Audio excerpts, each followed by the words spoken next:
This phantom truly believed he had orchestrated the perfect crime, meticulously calculating every shadow, escape route, and hid a lens. The guy mapped out the entire block's sleeping habits, predicting exactly whose porch lamps would glow and whose would stay utterly dark. Memorizing the asphalt like his life depended on a flawless execution. His sinister strategy actually worked brilliantly for a while. Detectives tore the subdivision apart for weeks, while news crews pitched tents and anxious locals relentlessly replayed their security feeds. Federal agents deployed their absolute top brass to the scene, yet nobody could identify the culprit until this very moment. You see, arrogant criminals convinced they pulled off a flawless heist inevitably screw up somewhere, and this phantom dropped enough breadcrumbs to form a massive, undeniable path. Those glaring clues were hiding in plain sight the whole time, completely escaping the notice of countless onlookers and seasoned professionals alike. Welcome to Men of Crime, where we expose those exact oversights.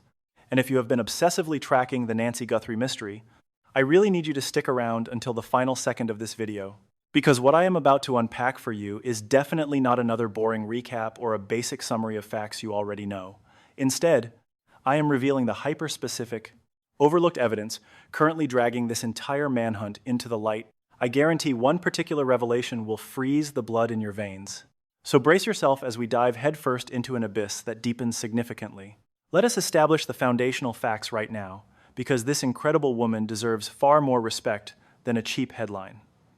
84-year-old Nancy Guthrie proudly calls the beautiful Catalina foothills of Tucson, Arizona, her home.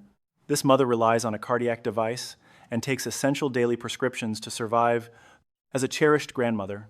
Having her violently snatched right out of her personal sanctuary during the pitch-black morning hours of February 1st, 2026. Is infinitely more terrifying than a random street mugging. A private residence ought to be humanity's absolute safest fortress. Yet the terrifying security footage merely showed her slipping inside the garage at 9:50 the previous evening. Returning from a lovely meal with her daughter Annie marked the absolute final moment anyone would ever witness her crossing that threshold unassisted. Fast forward, and at roughly 1:47 in the morning, her front entrance surveillance feed suddenly died. By 2:12 a.m., an eerie system alert pinged a human presence without capturing a single frame of visual evidence to prove it. Things turned sinister at 2:28 a.m., when her cardiac implant link simply vanished. Barely minutes later, at 2:36 a.m., a lens roughly 2.5 miles down the road captured a car creeping along a hidden route. This specific bypass expertly dodges traffic lights, proving the driver possessed intimate local knowledge. So keep that sneaky detour firmly in mind.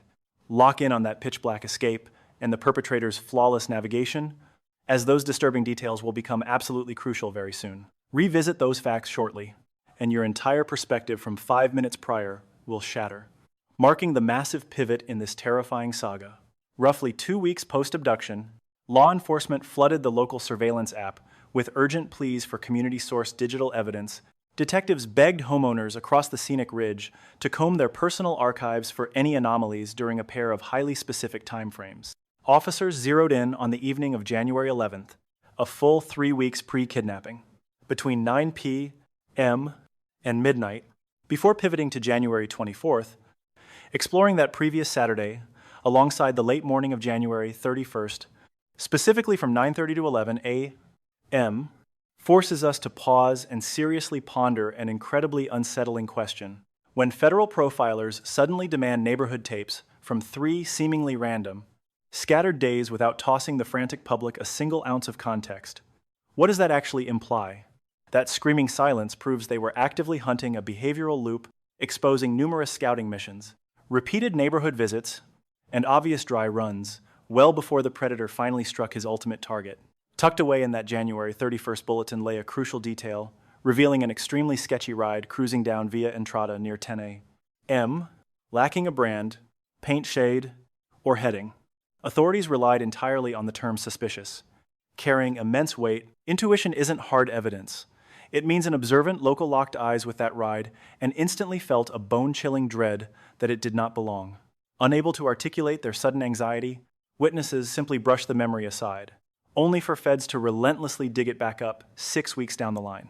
Journalist Dave Mack joined Nancy Grace to vividly outline the phantom authorities were desperately trying to corner. They desperately wanted eyes on Via Entrada between 10 and 11:30 a.m., basically noting the mystery ride was obnoxiously glaring to anyone paying attention. Sticking out like a sore thumb under the blaring sun on a sleepy suburban avenue is a uniquely terrifying brand of strange that demands serious scrutiny. And he is absolutely correct about that undeniable anomaly. That identical weirdness fueled a driver navigating a pitch-black labyrinth 16 hours later at 2 in the morning, executing tight corners with absolutely terrifying precision. Blind luck doesn't teach you those hidden dark curves, but intense rehearsal absolutely does, which violently shoves us toward the most mind-bending puzzle the task force faced, prompting questions nobody had dared ask before. Once daylight broke, following the abduction, folks living nearby whispered about a bizarre technological glitch. Several surveillance logs displayed massive midnight blackouts, where video feeds simply flatlined into nothingness, showing absolute blank screens. Though the vast majority initially dismissed the frustrating tech errors as completely harmless network hiccups, Wi-Fi connections dropped constantly for absolutely everyone, prompting a quick shoulder shrug before getting back to normal daily life. Any rational human reacts that way, until the utterly horrifying realization hits that multiple properties suffered the exact same synchronized outage simultaneously. Over 30 days past the kidnapping, News Nation sleuth Brian Anton finally ripped the lid off this conspiracy. After grilling one resident, a chorus of locals chimed in, validating a highly suspicious string of identical midnight blind spots plaguing the entire block.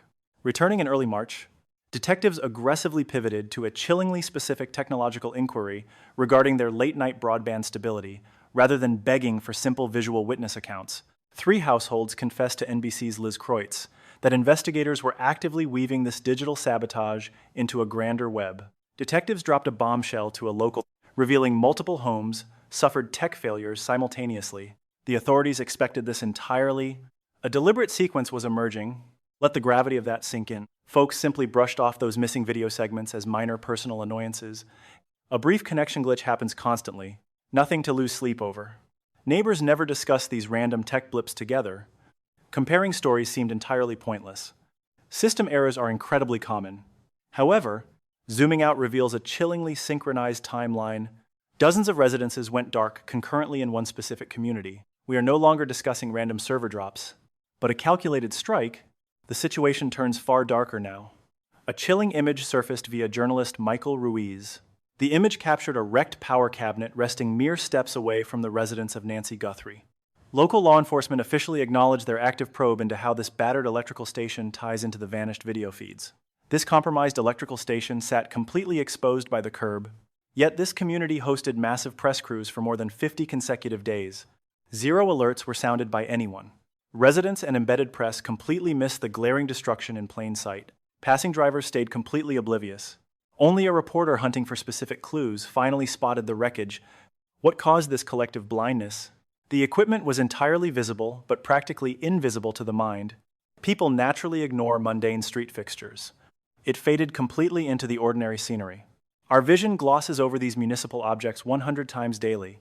The brain actively filters out such boring details as utterly unimportant. Former federal operative Jennifer Coffin Daffer openly voiced the exact theories detectives were whispering behind closed doors. Was this terminal intentionally sabotaged prior to the 1st of February? Did the culprit kill the grid to blind the street before striking? We have shattered municipal wiring near the crime scene, several security feeds dying in unison. Then, a female abducted at 2 o'clock in the dead of night. Random chance does not operate like this. These are choreographed steps designed by a mastermind, yet the situation grows infinitely more terrifying. Federal tapes from February 10th reveal the perpetrator carrying a protruding aerial gadget. Legal expert Joshua Ritter highlighted a highly critical technical distinction regarding this gear. Blacking out an entire community block requires incredibly advanced tactical disruption hardware. A standard civilian signal blocker simply cannot cause such massive digital devastation. How should we interpret this evidence? The attacker likely deployed a dual-pronged approach, utilizing vastly different technical weapons.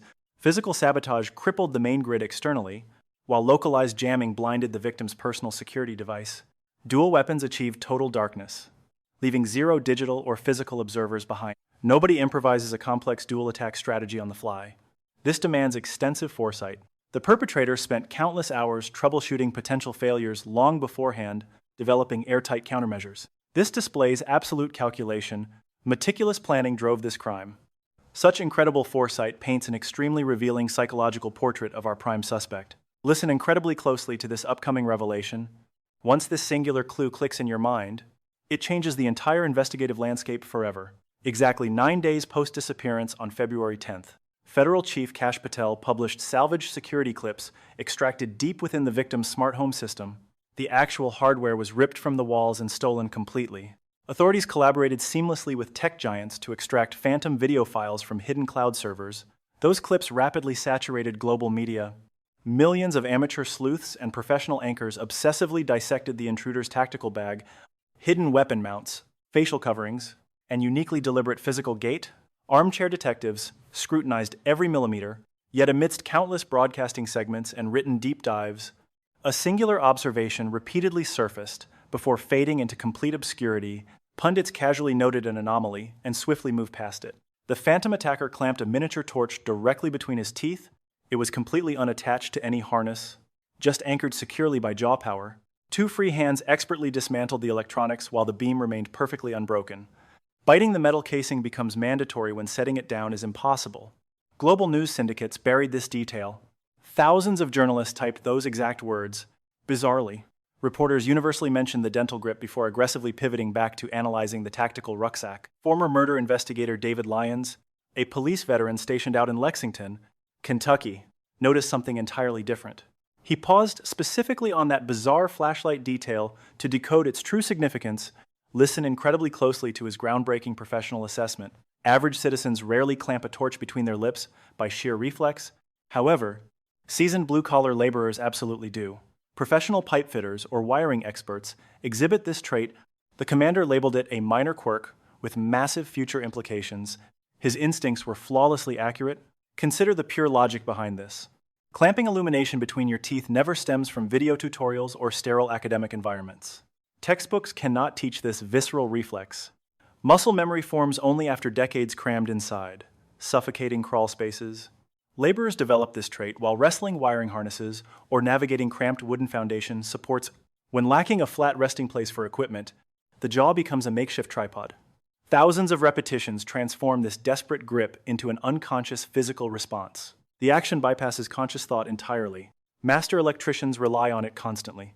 Drain specialists and climate control mechanics share the exact same ingrained habit. Heavy timber framers instinctively perform this maneuver.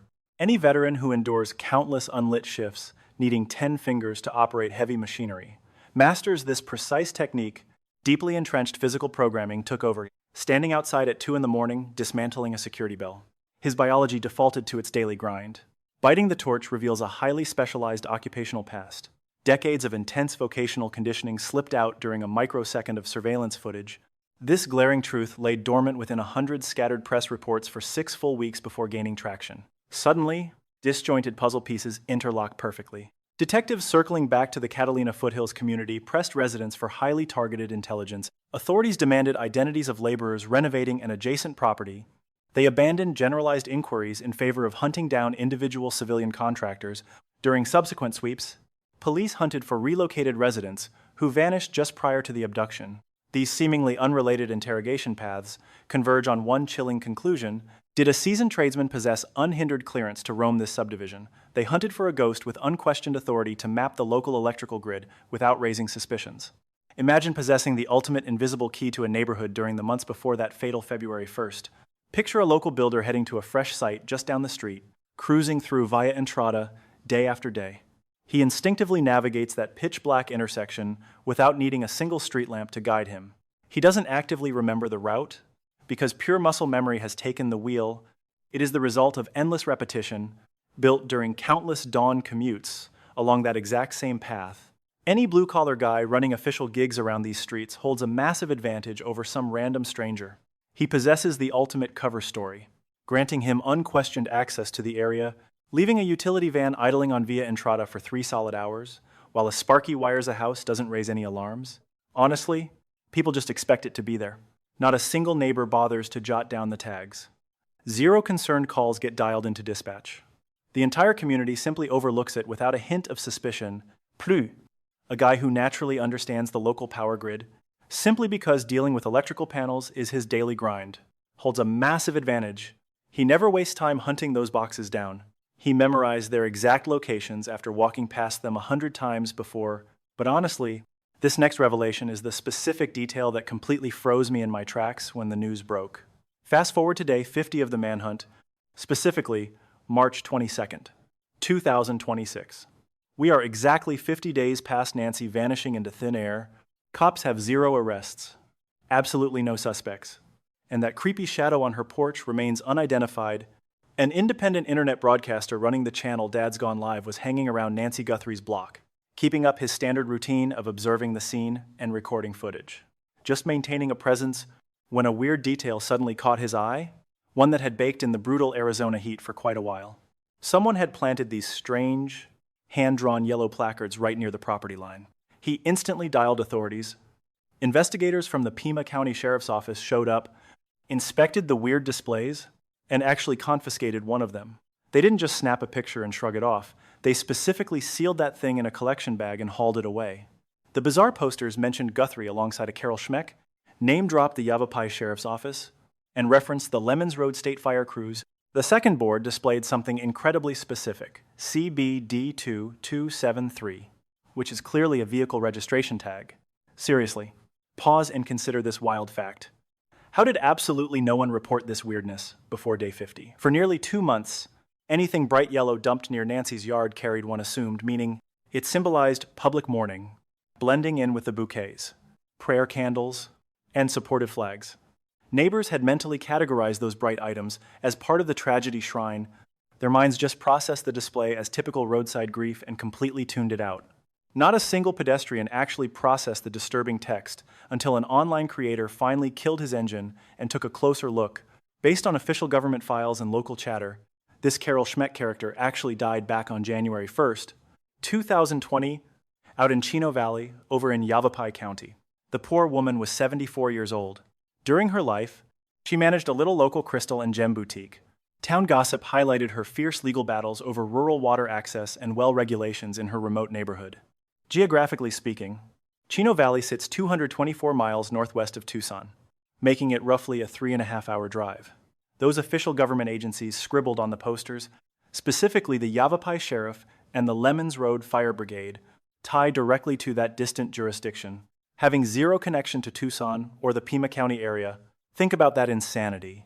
An unknown individual traveled directly to Nancy's block and planted sketchy messages linking her vanishing to a deceased shopkeeper who passed 6 years prior, living 224 miles away. Meanwhile, those bizarre markers baked under the brutal desert heat on literally the most heavily monitored block in the country for countless days, perhaps even weeks. Yet the cops skipped snapping routine crime scene photos of the setup. Instead, they actively seized one piece. Honestly, that specific action speaks volumes all by itself. The moment seasoned feds running a high-stakes abduction hunt stare at weird street graffiti and instantly decide to confiscate it, you know they aren't just playing games. They seized it because a specific detail on that cardboard triggered major red flags, something desperately needed. Lab analysis? Honestly, that CBD 2273 tag number serves as the ultimate smoking gun in this bizarre puzzle. An authentic vehicle tag directly leads to a legitimate suspect. Cops can punch those digits into the system, track down the driver, and squeeze them for any crucial intel regarding that dark February 1st timeline. Seriously, what kind of lunatic leaves a clue like that behind? Perhaps we are dealing with a mysterious insider who genuinely sees the hidden thread linking these two distant tragedies, a connection the authorities completely missed. Alternatively, it might just be a bitter local holding a massive grudge against the government, desperately trying to hijack the biggest Tucson kidnapping scandal of the decade to broadcast their own crazy manifesto. Then again, my gut instinct keeps screaming a totally different theory. This vigilante actually holds the missing piece to Nancy's puzzle, but harbors way too much paranoia to ever dial the cops directly.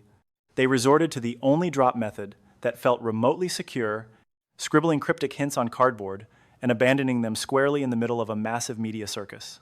Look, let's hit pause on the timeline for a second, because this next point is absolutely crucial to the entire investigation. Absolutely. None of these massive red flags were actually concealed from the public. That sketchy vehicle idling on Via Entrada was spotted live by perfectly alert neighbors who were going about their daily routines. Those massive security blackouts were felt immediately by various homeowners attempting to review their driveway feeds at the crack of dawn.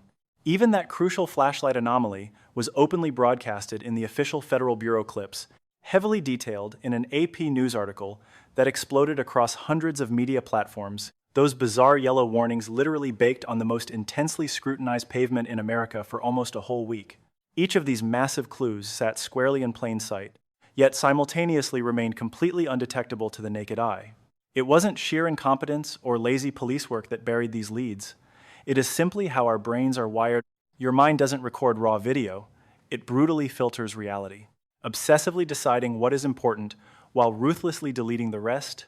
So whenever an anomaly fails to match a pre-existing mental box, like a generic sedan parked on a quiet block, a random internet drop, a subtle quote buried in a massive news dump, or a bright placard beside a neighborhood shrine, our subconscious instantly dumps it into the trash bin. You just perceive it as mundane, completely unworthy of your attention. Honestly, this isn't some glitch in human psychology. It is literally our fundamental survival mechanism.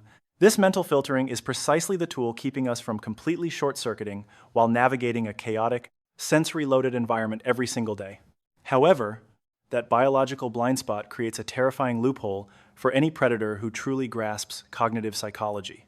A calculated stalker willing to exploit our natural blinders can casually stroll through a packed subdivision at high noon, executing their dark agenda while remaining completely untraceable.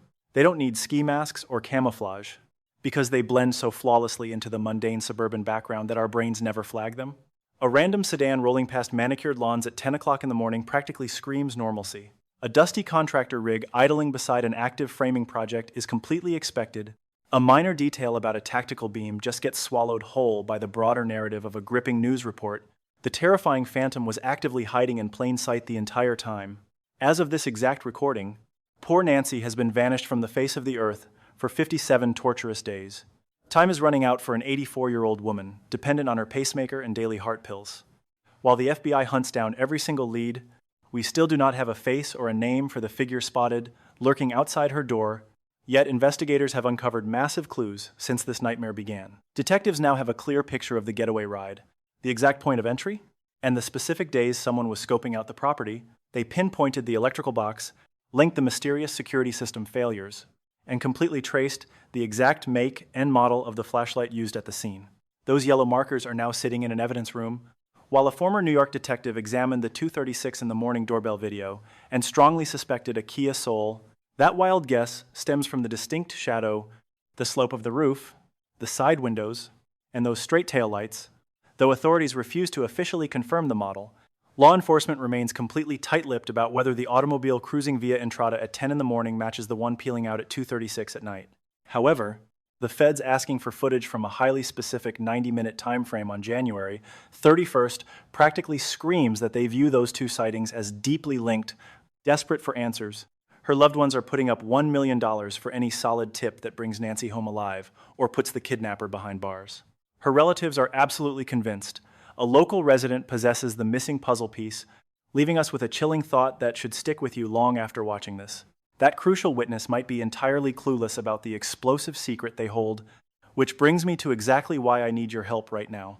Anyone driving down via Entrada on the morning of January 31st who noticed a strange vehicle, even if you brushed off that gut feeling instantly, needs to speak up. Dial 1-800-CALL-FBI or visit tips.fbi.gov immediately, because that 90-minute gap remains a massive priority for detectives. Should your surveillance system have mysteriously glitched out on the evening of February 1st, do not just blame bad Wi-Fi, because the police desperately need to hear about it. That blackout was likely intentional sabotage, so if any contractors or handymen visited your Catalina Foothills home before February, please turn over their names and company details. Those seemingly trivial records could crack the case wide open, and if you zoomed past those bright yellow posters before day 50 without looking, try to remember them anyway. Dig deep into your subconscious to recall their message, because your brain might have logged a vital clue. So dial 0 for the Pima County Sheriff's direct tip line. To stay totally nameless, reach out to 888-CRIME or call 520-8827-463, especially if this breakdown jogged your memory.